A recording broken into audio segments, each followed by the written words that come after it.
एक Kannada medium state language से direct English जाना, मेरा तो इंग्लिश ही बहुत बड़ा वीक पॉइंट था। मुझे कुछ नहीं आता था, एक सेंटेंस बाहर करना भी मुझे कुछ भी नहीं आता था। मेरे दिमाग में फिक्स था कि 10th का मेरा मैथ्स एंड इंग्लिश जाने ही वाला है। मेरी पढ़ाई की स्ट्रैटेजी बहुत ही स्टूपिड थी, एक डिफरेंट थी।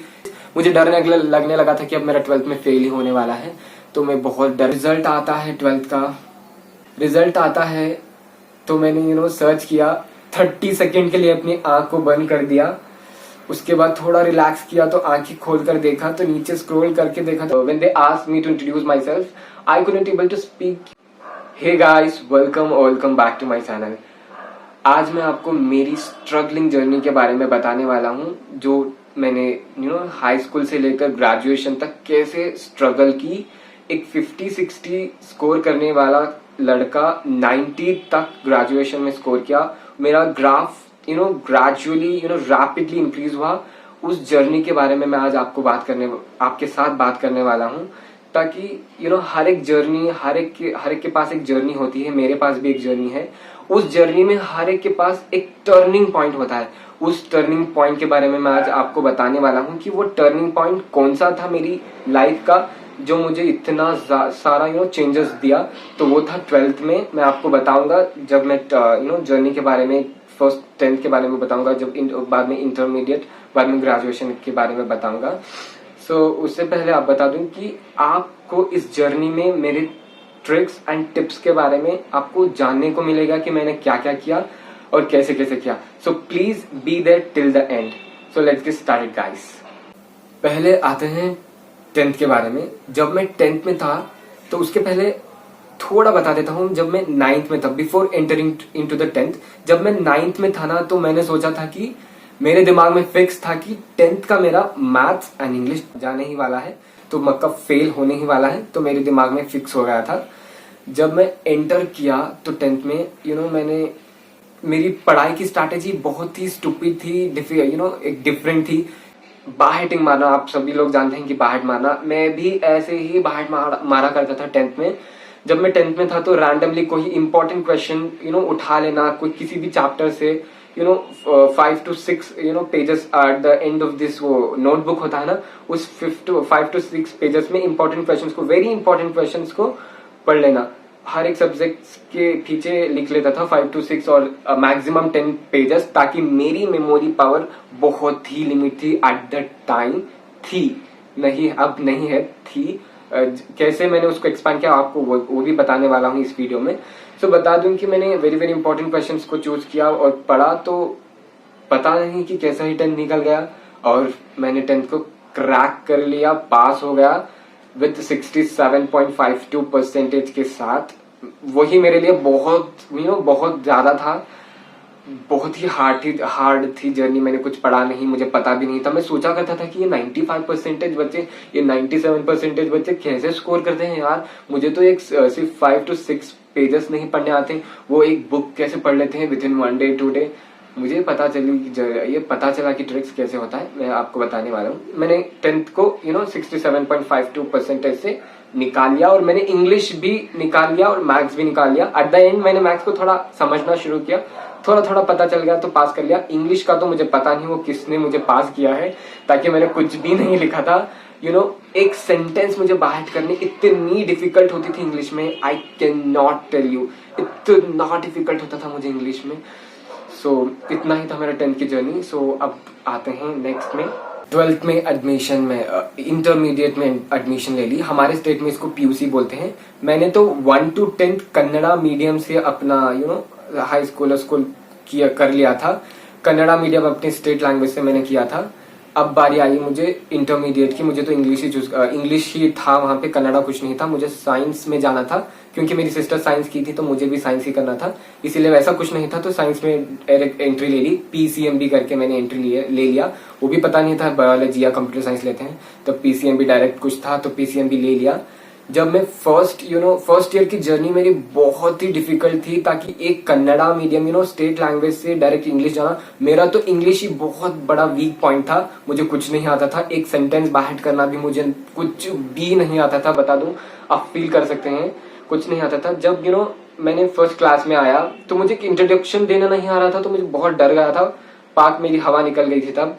उसके बाद क्लासेस स्टार्ट हुए। जब क्लासेस स्टार्ट हो रहे थे तब मैं क्या करता था कि जो इंग्लिश में वो बोल रहे थे ना, तो मैं कन्नड़ा में उसका उसको लिखता था। मुझे उसकी मीनिंग भी पता नहीं थी। वो कुछ वर्ड होता है, केमिस्ट्री को भी मुझे पता नहीं था कि क्यों लिखते हैं, तो मैं कन्नड़ में कन्नड़ा में लिखा करता था। बहुत ही डिफिकल्ट मेरी जर्नी थी। अब बारी आई फर्स्ट यूनिट टेस्ट की। बहुत ही सैड जर्नी है मेरी और बहुत ही फनी जर्नी भी है वहां पे। फर्स्ट यूनिट टेस्ट सब्जेक्ट्स को दे दिया। मुझे तो कुछ नहीं, बाहर तो मारना मुझे इंग्लिश में बहुत डिफिकल्ट होता था। कन्नड़ा में तो मैंने ऐसे ऐसे बाहर करके मार लिया था 1 to 10 तक। 11th में मुझे बहुत डिफिकल्टी हुई। बाहर मुझे बिल्कुल नहीं मारना था वो इंग्लिश का। मुझे एक सेंटेंस बाहर मारना ये लगता था कि एक पहाड़ के खोद के इधर डालना उतना डिफिकल्ट होता था। तो मैंने ऐसे वैसे करके थोड़ा थोड़ा बाहर मारा। फर्स्ट यूनिट टेस्ट दिया। अभी बताता हूँ केमिस्ट्री का रिजल्ट आया। यूनिट टेस्ट में लेक्चर लेकर आए। स्कोर कितने थे मुझे पता है आपको? 0 out of 25। इतना बड़ा अंडा मुझे दे दिया गया था। इतना मुझे शेम फील हो रहा था। इतना क्या हो गया, अंडा कहाँ से आ गया, 0 कहाँ से आ गया। मैंने तो अभी तक इतना स्कोर ही नहीं किया था। बहुत ही सैड जर्नी थी मेरी। बहुत मुझे दुख फील हो रहा था कि ये क्या हो गया, मैं क्या करूं, ये कुछ नहीं। दूसरा यूनिट फर्स्ट यूनिट टेस्ट का मैथ्स लेक्चर लेकर आई। वहां कितना आया? 2 out of 25 या 2 हो गए। तो मुझे इतनी शर्मिंदगी फील हो रही थी। उठा के खड़ा कर दिया था। थूक रहे थे हमारे ऊपर कि ये क्या निकाला है 2 करके। मुझे बहुत ही डिसअपॉइंटमेंट फील हुआ था। मुझे बहुत ही सैड फील हो रहा था। क्या करूं, कुछ करूं, क्या करूं। बहुत ही डिफिकल्ट था।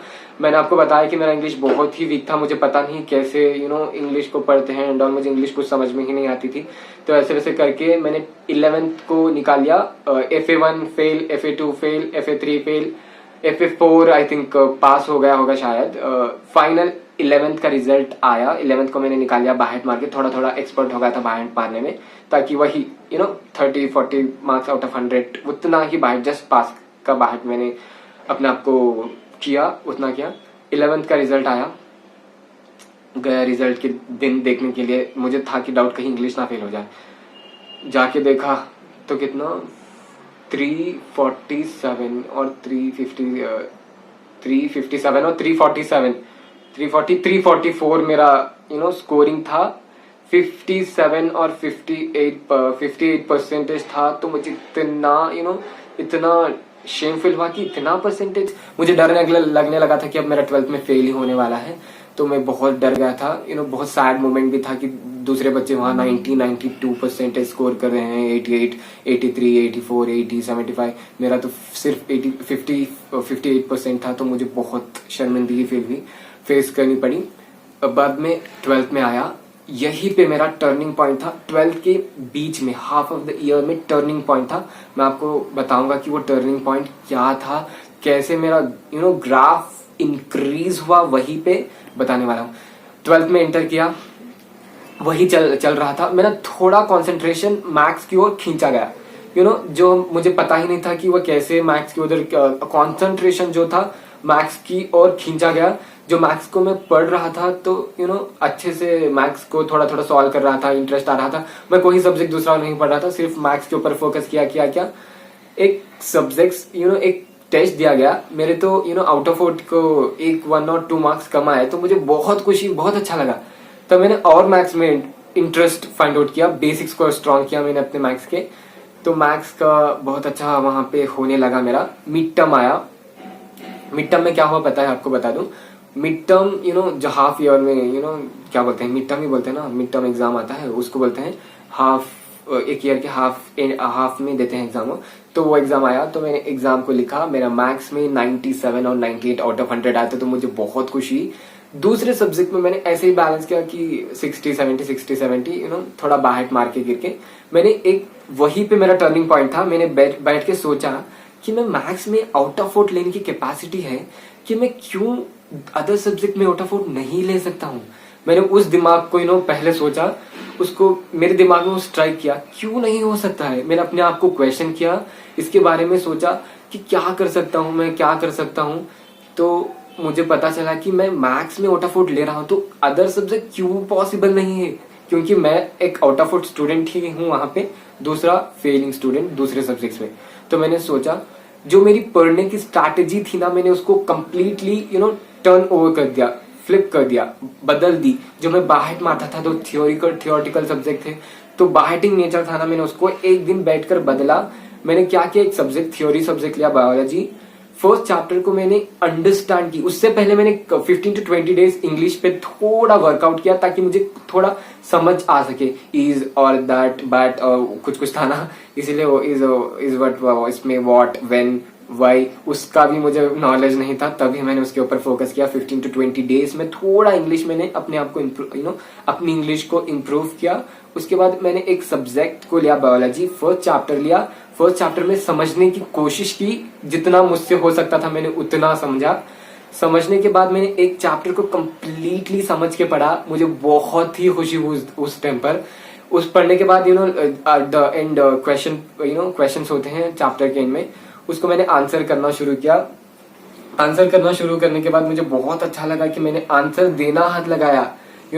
मुझे बहुत उस वक्त मेरी टर्निंग पॉइंट थी। हर एक सब्जेक्ट को मैंने समझने के जो बाहटिंग नेचर को बाहटिंग नेचर को समझने के नेचर में मैंने अपने आप को बदल दिया। तो वो एक जर्नी थी मेरी बदलना, टर्निंग पॉइंट। मैं अभी भी याद करता हूँ उस पॉइंट को, मैं भूल नहीं सकता। जब वो डिसीजन मैंने सोचा कि मैं मैथ्स में कर सकता हूँ तो अदर सब्जेक्ट में क्यों नहीं कर सकता। मिड टर्म आए, हुआ, अदर सब्जेक्ट में रिजल्ट भी बहुत अच्छा आया, 80 अबो 70 अबो समथिंग आने लगा, तो मुझे बहुत खुशी हुई। 12th के एंडिंग में मैंने अच्छा रिजल्ट, अपने आप को बहुत ही अच्छा क्या बोलते हैं, बहुत ही अच्छा अपने आप को अपडेट कर लिया था। पढ़ाई का तरीका, स्ट्रैटेजी, सब कुछ मैंने बदल दी। बदलने के बाद रिजल्ट आता है 12th का, बैठते हैं मॉर्निंग, बोलते हैं कि 11th को रिजल्ट आएगा। धक धक धक धक दिल धक धक करने लगा था। क्या करें, कुछ पता नहीं, बोर्ड का कुछ भी हो सकता है, बोल नहीं सकते। वेट कर रहे थे। मेरा भाई भी ट्विन ब्रदर है, उसका भी उसी दिन रिजल्ट था, तो दोनों का रिजल्ट उसी दिन आने वाला था। एक दिन डर भी हो रहा था, एक दिन मुझे अच्छा भी लगता है रिजल्ट देखना। थोड़ी हार्डवर्क की थी, तो 5 not 2 आए आउट ऑफ 600। मुझे इतनी खुशी हुई कि मैंने पहली बार 500 अबो स्कोर किया था आउट ऑफ 600। वो बोलते हैं ना, हार्डवर्क पेस ऑफ, वो बहुत अच्छा था। 97 और 98 मेरे मार्क्स में आए थे। वहीं पे भी दूसरे सब्जेक्ट्स भी मैंने बैलेंस किया। इंग्लिश भी मैंने अच्छे से स्कोर किया था, 70 और 80 आए थे। बहुत ही अच्छा लगा। 12th का मैंने 83.6% से निकाल लिया। मुझे पता चल गया था कि कैसे है, अभी ग्राफ इंक्रीज ही होने वाला था, क्योंकि मैंने वो ट्रिक को पकड़ लिया था। मेरे भाई के स्कोर आए थे 80% करेक्ट, 480 आउट ऑफ 600। उसके out of out in mathematics बहुत ही सरप्राइजिंग था, क्योंकि उतना हम एक्सपेक्ट नहीं कर रहे थे आउट ऑफ आउट आ जाएगा। मेरा भी आ सकता था आउट ऑफ आउट। मैंने 3 मार्क्स क्वेश्चंस में थोड़ा रॉन्ग कर दिया था, इसीलिए मेरा 97 आया था, वरना आउट ऑफ आउट आ जाता। बाकी इतना ही था मेरा 12th की जर्नी। अब आते हैं ग्रेजुएशन में। 12th हो गया, अब मुझे ग्रेजुएशन में इंजीनियरिंग ही लेना था, तो मैंने डिसाइड कर लिया, इंजीनियरिंग में एडमिशन ले लिया। एरोनॉटिकल इंजीनियरिंग में मैंने अपनी एडमिशन की। सभी लोग बोल रहे थे कि एरोनॉटिकल इंजीनियरिंग, अरे ये बहुत डिफिकल्ट होता है। मुझे डिफिकल्ट कुछ नहीं, जहां इंटरेस्ट हो वहीं पे जाना चाहिए। मेरा क्या बोलते हैं, मेरा पर्सनल ओपिनियन है कि जहां इंटरेस्ट है वहीं पे जाना चाहिए। ओके, जब मैंने इंजीनियरिंग में इंटरेस्ट ले लिया, तो चलिए पहले दिन क्लास में गए, इंट्रोडक्शन की बारी आई। they asked me to introduce myself. I didn't know anything in English. मेरा कुछ इंग्लिश में मुझे कुछ नहीं आता था, मेरा वीक पॉइंट था। जब when they asked me to introduce myself, I couldn't able to speak one word. I couldn't able to pronounce one word properly. I used to bite the sentence. I used to say my name is Sadikis. My name is Sadikis. My name is Sadikis. Before that, before introducing myself, I used to bite. I used to ask somebody कि क्या है ये क्या बोलते हैं, कैसे introduce करते हैं। 2-3 सेंटेंस होते हैं, माय नेम इज सादिकेस, I am from Shivamogga, 3 sentence को मैंने बाइट किया था डिफिकल्ट से। जब वो मुझे बोले तो मुझे डर लगा था, फंबल, मेरा थोड़ा हेजिटेट हो रहा था बोलने के लिए, तो मैंने ऐसे वैसे करके इंट्रोड्यूस कर दिया। वही जर्नी मेरी स्टार्ट हुई इंग्लिश की भी, तो मैंने अपने आप को इंग्लिश में भी फोकस किया। बहुत ही अच्छा मेरा इंग्लिश इम्प्रूव हुआ। आज टाइम पासेस, हम सब कुछ सीख लेते हैं। मैंने सब कुछ सीखा। टायर 3 से मैंने ग्रेजुएशन की विथ 9.09 आउट ऑफ 10 CGPA से। वो भी एक बहुत ही हार्ड जर्नी कह सकता हूँ। मैंने जो 12th में ट्रिक अप्लाई किया था, मैंने उसी को ग्रेजुएशन में भी अप्लाई किया। It was really very good journey, बहुत ही अच्छा थी। एंड आई थिंक क्या बोल सकता हूँ मैं अब आपको, जब मैं फर्स्ट सेम में था ना, तो सभी लोग बहुत अलग अलग से आए थे। मुझे इंग्लिश उतना पता नहीं थी, तो उन लोगों को थोड़ी इंग्लिश बहुत अच्छी आती थी। तो मैंने समझा ओ माय गॉड कितने लोग हैं यहाँ पे, कहाँ से होंगे, कौन से देश से होंगे। मैंने मैंगलोर से किया है इंजीनियरिंग। तो वहां पे मुझे सोच रहा था, जब मैं फर्स्ट सेम का तो रिजल्ट आया, आपको बता दूं मैंने टॉप किया था क्लास में। तो टॉप होने के बाद मेरा मोटिवेशन यहाँ था, तो वो और इंक्रीज हो गया। तो बोलते हैं ना कि first impression is the last impression. वहां मुझे बहुत अच्छा लगा कि फर्स्ट आने के बाद मेरा बहुत क्या बोलते हैं मोटिवेशन बूस्ट अप हो गया था। तो मुझे बहुत अच्छा लगा। वैसे ही मैंने मेंटेन किया 1 to 8 सेम। मेरा 1 to 2nd सेम डेडिकेशन ज्यादा था, 1 to 2nd सेम तक। सेकंड के बाद मेरा थोड़ा कोविड के क्या बोलते हैं वो डेडिकेशन सब करना फुल पूर हो गया था। जो कंसिस्टेंसी मैंने मेंटेन करी थी वो सब कुछ छूट गई थी। फिर भी मैंने स्कोर अच्छे किया। 1 to 8 में मैंने 9.09 आउट ऑफ 10 CGPA स्कोर किया। सो तब सबसे हाईएस्ट मैंने ही स्कोर किया है। मुझे बहुत अच्छा लगा। आपको बता दूं, it was a really good journey, hard journey also. और बता दूं कि मेरे कॉलेज में नो कैंपस प्लेसमेंट था, टायर 3 कॉलेज था, इसीलिए मैंने कैसे मल्टीपल ऑफर लेटर्स को होल्ड किया। मैंने आईटी को कभी ट्राई नहीं किया, मेरी ही फील्ड में मुझे काम करना था। मैंने एरोनॉटिकल इंजीनियरिंग की है, इसलिए मैंने कैसे अपने आप को बिल्डअप किया, स्किल अप किया। कैसे मैंने टायर 3 से निकल के अपने फर्स्ट ऑफर लेटर्स को अप्रोच किया। कितने ऑफर लेटर्स मैंने होल्ड किया हुआ हूँ, किसको ज्वाइन किया हूँ, सबको मैं सब चीजों को आपको बताऊंगा। So please be there with me so that I can share my all journey, how I face that struggles and all. मैंने कैसे उसको face किया, कैसे उसको how I determine the obstacles and all. So please be there with me so that I can request you please subscribe the button और मेरा इसी तरह साथ दीजिए। So finally bye bye. बहुत लेंथी हो गया वीडियो। मेरी जर्नी को देखने के लिए सब्सक्राइब कीजिए, लाइक बटन को दबाइए, इतना ही मैं रिक्वेस्ट कर सकता हूँ आपसे। Then keep watching and keep learning. Bye bye.